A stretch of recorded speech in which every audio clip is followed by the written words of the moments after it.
You speaking on like love on purpose and stuff. Yeah, so basically a person has to want to do that. They have to want to love on purpose, because if not, they're going to shut down to anything and everything else. Even no matter how good a situation is for them.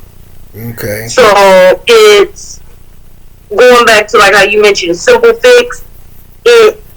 It should be for someone who is mentally, physically, and spiritual ready to make that step. Because of course, you know, we may fumble, pick ourselves back up, and make that simple fix. But for somebody who's not there, it's not a simple fix. They have to want to do that, but you have so many people who don't even realize they have the issue. So how they gonna fix something they don't think they have? So it's a lot of the ways that some of us maneuver, and I mean, even I still have old habits that I can't help. You know what I'm saying? But I also try to make sure it doesn't get in the way of what I need to do. You know, I also try to make sure it doesn't hinder me. But you still, you're not gonna let everything go. But the things that are detrimental to your best interest, they have to want to make those changes and take the step, not just want it. Because you can want something all day long, but if you don't get up, go over there and pick it up, it's still gonna sit on the other side of the room. Facts. You know what I'm saying? If you walk in the other direction, it's still gonna be over there where you left it. So you have to want it, and it's really people don't think they have the issue. They don't really think they have the problem. Matter of fact, they don't think they are the issue. Right. And they want him or her, and I'm gonna say it like that because I see it on both sides. They want him or her to fix whatever they got going on. That's a fact. But the thing about it is that this person has to fix whatever within themselves. Yeah, that's because a fact. Sometimes people, they come along, they want stuff to happen, they want stuff to change, but they want it to change in the other person. Right. What about yourself? You can't change what's in the other person. The other person got to work on them. But the people has to want to do it for their best interest overall. Right.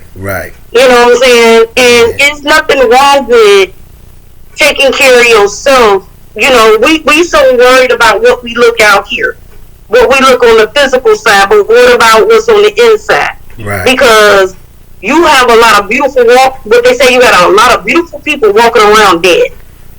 I agree. They're dead on the inside. Yeah. So that's why I say it's not a simple fix. Right. Because there's a lot of people that don't think anything needs to be fixed when their whole demeanor needs an overhaul. Some people's demeanor just really is all overhaul. And see, you humble me when you say that about how it ain't a simple fix. Because I know sometimes I look at stuff, and when it's a simple fix, and you know things I talk about, and I be like it could be fixed just like that.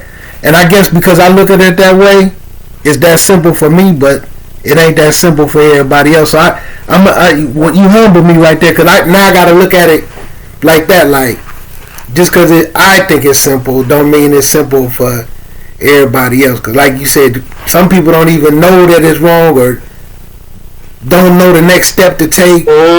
Yeah, see, I never thought about that, man. Stock for the law. And now that I'm looking at it by saying that, I possibly could come off as if I'm looking down on people, but I'm not. But because I'm really saying it's a simple fix, but I won't take it as you looking down on people. Is that it is the frame that you coming from is from a set of people for a set of people who is ready to make the appropriate changes, want to make the appropriate changes, and know how to make those appropriate changes. Right. So your mindset is not wrong. It's just that it's only focused on one group of people. Right. That's all. Right. It doesn't make it wrong. It's just that it's concentrated. It's like over here. Right. So Right. It's but it is, and it's like okay, like I'm gonna give you an example. I was stuck in the airport. Man, my mind was, I just wanted to go home. Right. I just wanted to go home. And I had not ever been stuck in an airport, and I was so scared. Because it's like, where do I sleep? I have on a whole dress. I don't have any pants on me. Like, to where I can at least feel a sense of security where I don't have to worry about my dress accidentally lifting up while I'm asleep. It was just in Chicago. If I fall off to sleep. So it's like I don't know nothing. My family's not here, and it's just me in the airport with all these different people from who knows where. I used to watch too many movies. Watch Taken, Wanted. Right. And somebody come get me. Being in Chicago, didn't make it better either. It wasn't even. That probably added to it too, because that airport is. it is stupid big. Yeah. It don't make no sense. And it's a hub for scam. And I had these bags. It wasn't like I could just sit my bags down. You said what now? It's like a hub for scamming. Like local people sit there and scope people out. You know what I'm saying? It's a hub for. See, yeah. Some people don't even think about that. Yeah, it was. I won because I didn't even think about that. I was just more like, I was scared my dress was going to. How you fall asleep and as a woman I got on a whole dress. I'm scared. Excuse me. I'm scared my dress gonna accidentally flip up too far if I kick my leg over because I fell asleep on myself, and I was pacing back and forth. Like just trying to figure it out. So, and at that time, it was, I had to get that part out just to figure out what my next move was going to be. Right.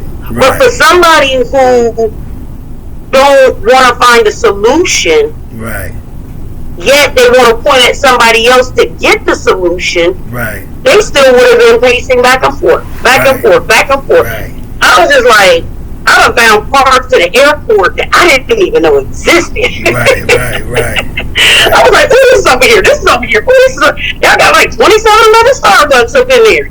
So it just, with that being said, it's all about the person's mindset. Right. Because, a lot of people think that they're not going to have dismay, that they're not going to go through turmoil. Right. You're going to have that. Right. It's, what do you do? Because somewhere you gonna have your panic moment, and I literally was tearful because it's like I just want to go home. I have been traveling since 1 p.m. Right. You know what I'm saying? And it's like, and now I've been traveling for 36 hours, and now I still can't go home. Right. What did I do? I'm like, dang, I did so wrong. Right. But it's still, I had to stop. Found me a little spot to sit in. And then it clicked. Boom, this is what I need to do. Know where the restroom's at. I know where to charge my phone at, because for some odd reason, none of the plugs work. Right. Going through, I couldn't find any plugs, but there was a plug station I could use. Right. Then I went back to where the man told me to go. He said, this is where you're going to stay tonight. I went back there, and it was just open. And it was people just looking and staring. Only Muslim in there, only visible anyway. And they're just looking and staring at me, and I didn't know what to do.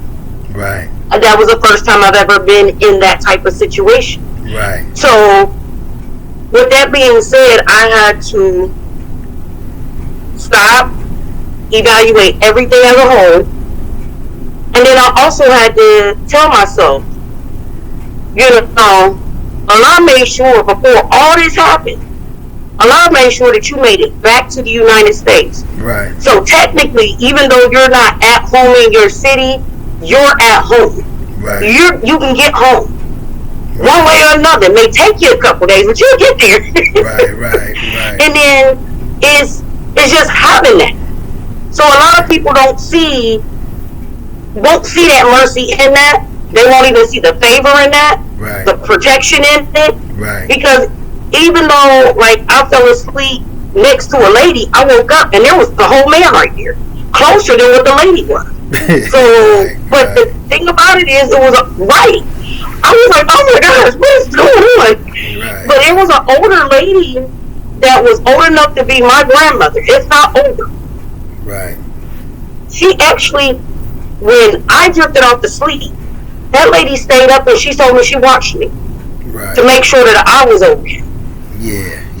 You know, and then turn around and made sure I had a spot to go sit because she was worried about my dress coming up too. So she made sure. So you know, you got people who won't see that. Right. So they gotta be ready.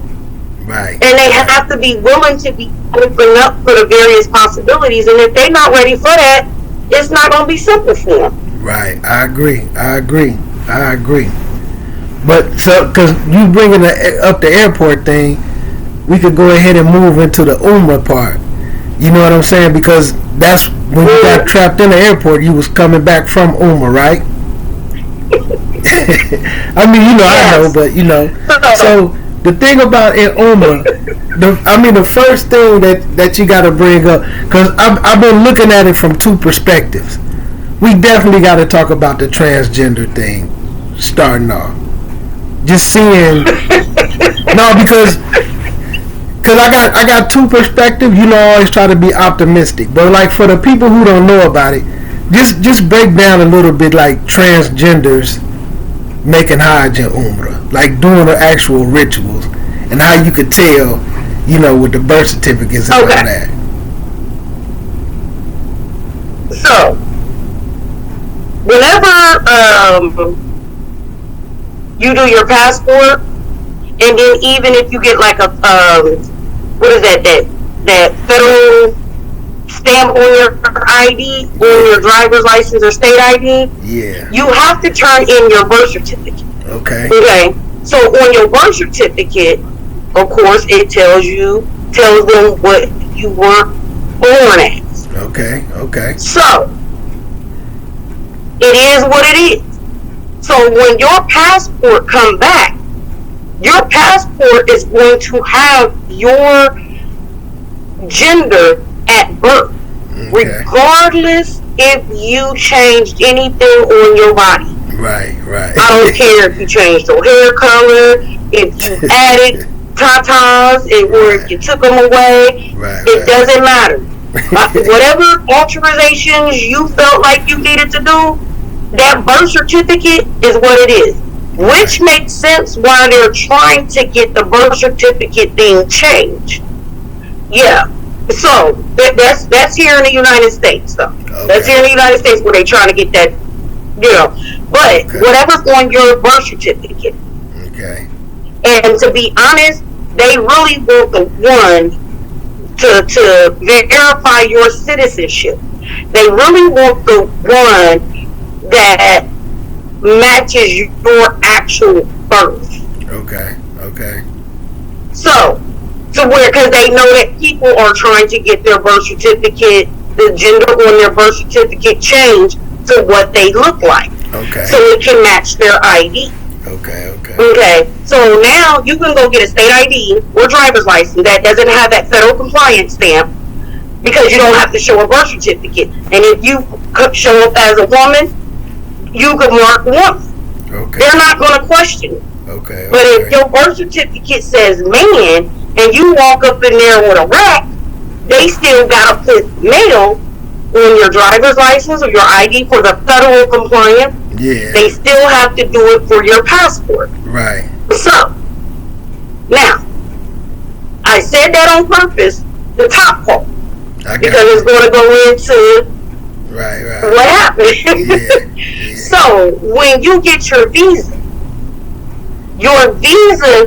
is going to match your birth certificate. Right.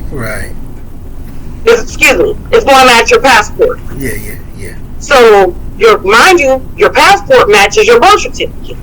Okay. Your passport. So if your passport has you down as a male and you are transitioning to a female or vice versa, what your passport says is what your visa going to say. Right. So, with that being said, when your visa, if you are born a male, for Umrah, men has to be in their ikram, where it's the all white, right. where they wrap themselves up, they have the one shoulder out, boom, right? And then every now and then they can cover up the other shoulder, but for the most part, when they're actually performing Hajj or Umrah and they're down there on the floor, on that main floor, or even if they have to be on the other levels, there's other like the second level and the third level that they could be on, and say they're performing that, they still have to be in that attire. Right. Now, we did see the group that I was with. We seen a woman, so we thought, right, in the all white. So the women really don't have to wear white. You find some women that do, right, but the women don't have to wear white. We can wear whatever color. It's just that we still stay in modest. We could just go as is, right, and boom. But the men are required to even be on that main floor to do the tawaf, to even be on the main floor to say it's time for salah, to even be down there to do your salah right there at the Kaaba on that floor. Right. That's just it. So we're doing our tawaf, and there was an individual with pink hair and a top shelf in the white ikram with the shoulder out. Right, right. But the top shelf was covered, so it wasn't like you could see the top shelf, but you seen the top shelf, if you get what I mean. Through the yeah, we know what you're saying. They had a booze on, and that's how he had to perform. He had to perform as a man. Right. When it's time to do his salah, he had to be in the men's section. Right. To use the restroom, he had to go into the men's toilet. Right. Now, with that being said, because he looks like a woman, he's more likely to be subject to be checked, his passport and his visa to be checked to make sure that he's in the right area. Right.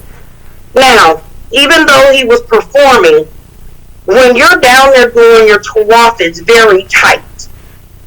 It's a lot of pushing, shoving. Yes, I got shook, shaking. It's a lot of that. But when this man was walking, this individual was walking, he had a whole bunch of space. He had a bunch of space around him. The people didn't want to touch him. Wow. They did not want to touch him. He also did the side going from mountain to mountain.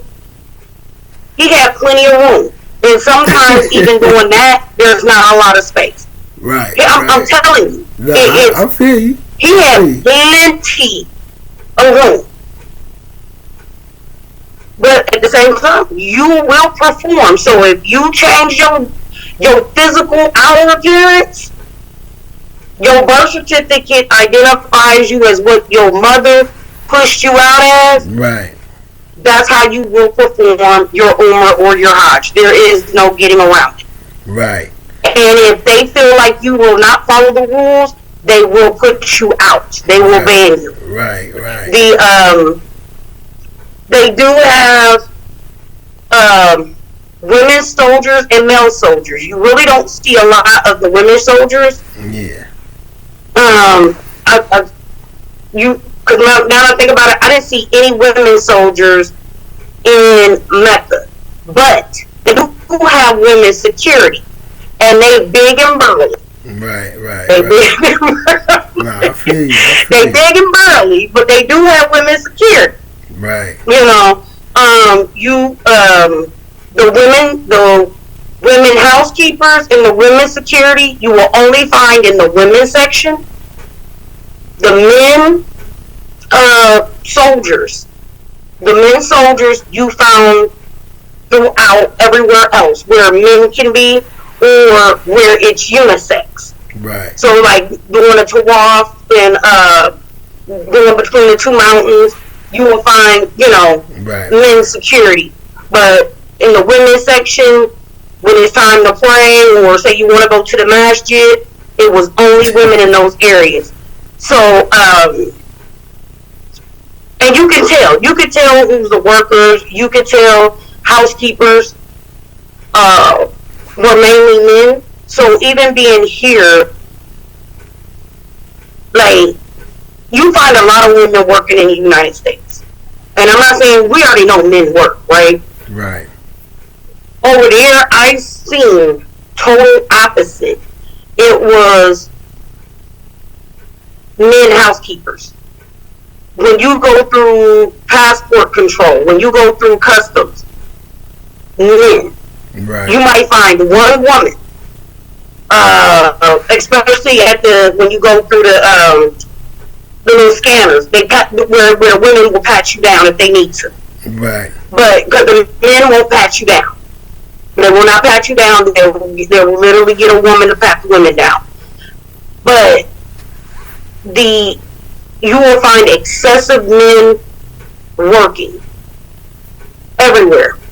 Right. The cooks and the food, the restaurants.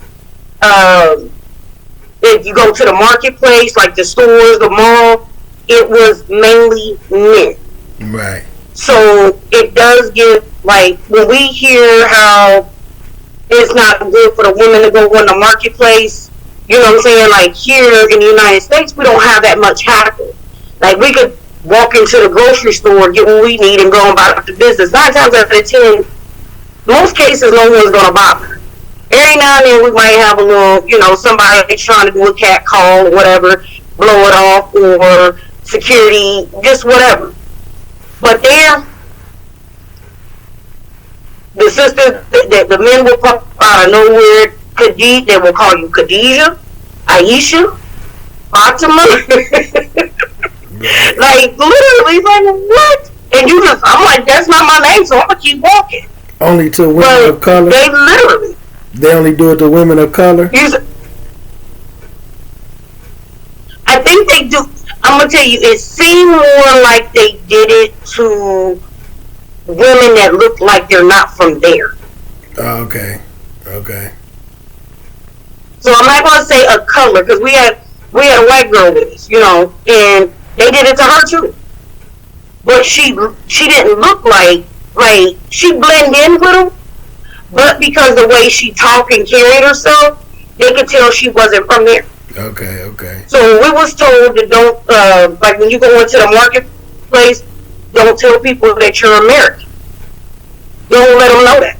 Okay. Because they'll up the price. Right. They'll up the price. So pretty much it got to the point I caught on to that. So when I would go into the store, I wouldn't talk. I would just point, boom, I'll do this. Yeah. How much and that. And they'll try to figure out where I'm from. And then once they realize or have an idea or like, wait a minute, she's not from here, or she don't know any better, they'll tell me one price, and when it's time to check out, they will up the price by like 50 to 60 reals. On one time, they tried to up it by 100 reals. And that's when I finally spoke. That's not what you told me. Right. You told me you'll sell it for this. I didn't even ask about the price. Like, you're like, well, it's normally 25 reals, but for you, sister, I'll do 20. Okay, well, I'm going to need 5 of those. I'm going to need 5 of them. Let me get that. Okay, let me get 5. I'm picking them out. Boom. But when it's time to check out, now they're 25 a piece. And they will do that, thinking you don't know. Right. And then they'll turn around and they'll like, where are you from? I'll tell them from around the way. And I will tell them from around the way. One guy said he wanted to sell me something. I told him that's not what I came in here for, but because I like it. I wouldn't mind it, but I'm not spending more than 70 reals. And he gonna turn around and tell me, Mommy, I can't sell it that low. I said, well, Poppy, I can't buy it. And he still sold it to me, but he sold it to me for 75 reals. And this in the Muslim country. He the one who brought it down. So you definitely gotta pay attention. Right. You said what now? I'm saying, and this is in the Muslim country. Like all the, I'm not saying like a question, just like you won't expect this going over there, right? Because I mean, it do go against Islam, you would not, ripping off Muslims. You know? It's they would definitely change the price on you once you're at the register. Right. Everything I put on my card. I use my if you have a card there's no foreign transactions fees, or if your bank do have it say it's very low, like my credit union has like a 1%, which it was a number, like I think on one of the items I bought it was like 13 cents. Yeah. It compared to what I was buying, like the item itself was $13, so add 13 cents, 13. It wasn't a major deal. But my other card, it was no transaction fee, so that's the card I mainly used. They don't like it when you use your bank card because it's reported. They have to report that because it comes out. Right. Versus if you use cash, they can pocket that. Right. And just act like they didn't sell nothing for the day. Right. They didn't make anything for the day. Okay. So even if say you got cash, you don't have cash, you want to use your card, and they keep trying to make you get cash, don't. Tell them you got this card, and if they don't want to use it, go on to the next shop, because there's another shop in there with the same exact stuff that you probably can find a better deal anyway. Right. Say, if you do have cash and say you got American money, they will convert it for you. Yeah. However, when they convert it for you, they don't give you back the correct change. Mm-hmm. So you have to know. So like the one sister, she had a $20 bill. Yeah. So whatever her item, it came up to like $10.66 in American money, right? So I want to say that's like 40 reals. I'm remembering correctly. So it came up to like $10.66, but she gave him $20. Yeah. So instead of giving her the equivalent back, they shorted her 4 reals. She didn't mind because when she tried to go to the exchange, they couldn't exchange her money because it was under a certain year. So whenever you go to the exchange, it has to be 2017. You know how like you got the year on your dollar on your bills? Yeah. It has to say 2017 to the current, or they won't be able to take it in the currency exchange. Wow. But the merchants can take it. Okay. Yeah. So they force you to spend it, baby. So you definitely have to watch out for that. I said, so basically they force you to spend it. Because you said you can't, they won't exchange it, like you got to take it to the merchant. Okay. Yeah, you can take it to the merchant. So the merchants will exchange it. Oh, they just that you risking the chance if that happens that the merchant is not going to give you back the correct change. Okay. So they because they're doing it for you. Okay, I got you. So like I said, they shorted her for 4 real. Okay. But at the same time, the price that she paid for the items, it was still, which I get why she didn't make a big deal out of it, but it was still cheaper than what she would have had bought it over here. So like the hijab, I want to say I probably spent like $3 per hijab I bought. Right. You cannot get them for $3 over here. Right. You're not. Right. And so we gonna just say she spent one for like $4 per the items she bought. We just gonna say $4 each. You still can't meet. Right. So she didn't make a big deal out of it. It's just that you gotta be careful when you working with the bigger bills to make sure you're getting back your right change. Right. So yeah, so you gotta watch the merchants. But that was in Medina. I didn't really shop in Mecca. Okay. Because we noticed in Mecca the prices was a little higher. Okay. And they're set. So a lot of times they don't really do negotiating the prices versus Medina negotiate the prices. Now, so let me take it all the way back to Mecca because I kind of went to Medina. Got to take it back to Mecca. Wait, let me ask you one question before you go into it. Just one quick question. One quick question about the transgender thing. Because I meant to ask you before you got into it. Do you think anybody wondered if they made those transitions early in life and then somebody introduced them to Islam and they took their shahada after they did that? Like, you know what I'm saying? Like, and like they might be trying to figure out a way to transition back over. That is possible, ain't it? But it's hard to look at it that way when you're seeing them. Yeah, it's definitely possible because that was something that one of the sisters brought up.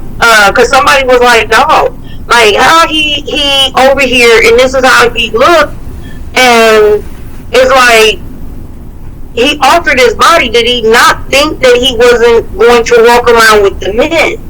And the other sister brought up, you got to remember. We don't know if he did that before he took his shahada or after. Right. And no matter what, say at the time that he took it, you don't know what that person was going through. Right. Because people don't do what I do for a living. This comes across my desk. They're actually identified as gender dysphoria. What? Say that again. They have it. That's gender dysphoria. Wow. I never heard. So it's documented as a mental health issue. Wow. I never heard that. Yeah, it's literally, and even to like a lot of the stuff that comes across my desk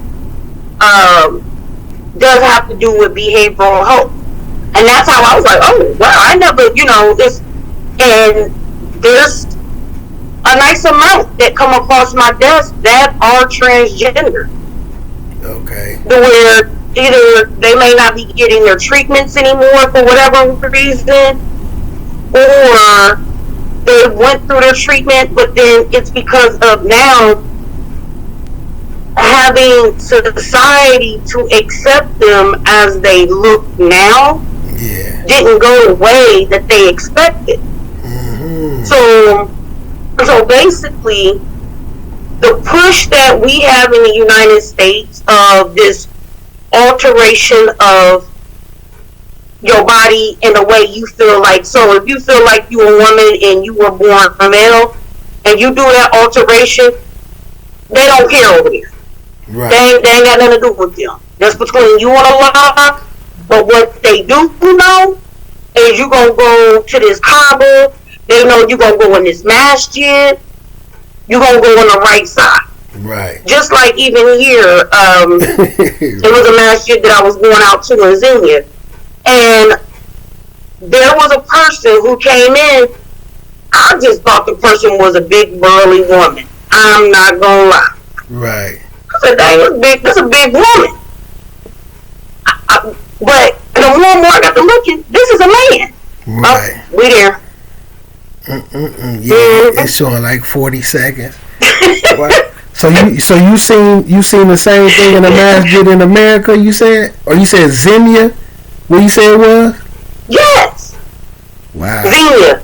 Okay. It's a masjid in Xenia. Okay. But once again, we didn't know that this was a man, and I kept looking, and I actually asked the sister, "Do you know who this is? Wow. Do you really know this person?" And she's like, "Yeah." She met him as a her, so she just thought it was a big woman too. Hold on, it's finna cut off. And